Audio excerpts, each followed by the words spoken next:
欢迎观看老爸的时光。今天我们来制作马德琳蛋糕。这款蛋糕不需要打发，制作非常简单，而且可以前一天晚上把所有的材料全部混合好，放在冰箱的保鲜层存起来。第二天连做带烤，只需20分钟的时间，就能吃上刚出炉的蛋糕了。味道就类似于咱们小时候吃的那种鸡蛋糕，非常适合早晨起来上班的朋友。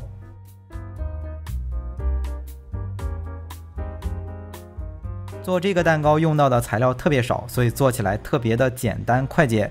首先在一个稍微大一点的碗中擦一些柠檬碎，这个蛋糕也叫重油蛋糕，就是用到的油特别多，所以擦一些柠檬碎可以让蛋糕吃起来不腻。视频里是用了半个柠檬，只用表层的柠檬皮就可以了。接着打入3个鸡蛋，大约每个65克左右，相当于比较大的鸡蛋了。再加入100克的白砂糖，然后把这份材料先搅拌均匀。这个蛋糕不需要打发，所以我们在搅拌的时候也不要太快，搅拌到白糖融化就行了。搅拌的太快反而会让材料里的鸡蛋轻微的发起来。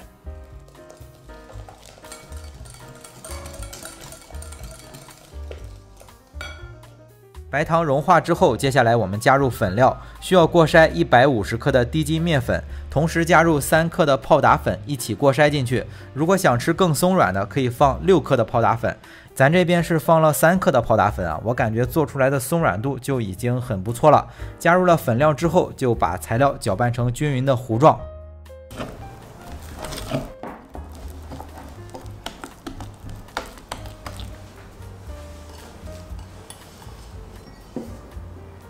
材料混合均匀之后，先放在一旁。接下来我们融化120克的黄油。加热的话不需要加的太热，微微有一点热，黄油就能融化。融化成液体之后，温度也不高，就可以直接和刚才的材料混合在一起了。这个蛋糕老爷子说，在80、90年代国内还火过一段时间，那个时候叫重油蛋糕，就是放的油比较多，但不是放黄油啊，都是放豆油这类的。现在这个蛋糕叫马德琳，其实和之前的重油蛋糕都是一样的做法，这都是做的时候老爷子跟我说的之前的一些事情啊。我们把融化的黄油混合到材料里，一定要混合均匀，也没有打发，所以也不怕消泡，多混合一会儿就可以。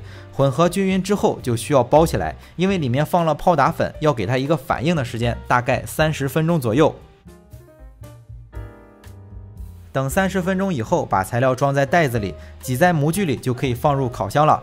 准备的这个材料可以放在冰箱的保鲜层过夜。如果早晨起来想吃刚出炉的蛋糕，提前1晚上把材料准备好，放在冰箱的保鲜层。那到第二天把烤箱预热好，连做带烤也就20多分钟，就可以吃上热气腾腾的刚出炉的蛋糕了。如果选择隔天来做的话，材料混合好之后就不用包起来静置30分钟了，直接装在袋子里放入冰箱就可以了。准备的这个模具是长39厘米、宽23厘米，12个的，材料可以做2份。烤箱我们需要提前预热好，把材料挤在模具里就可以直接放入烤箱了。烤箱的温度设定是把烤箱预热到上火170度，下火150度，放在烤箱的偏下层。如果只有3层，就放在中层，烤12分钟左右。不能独立控温的，就上下都是160度。烤的时候可以通过变换烤盘的位置，让蛋糕受热更均匀。咱用的这个模具比较小，如果是用的比较大的模具，得增加到18分钟左右。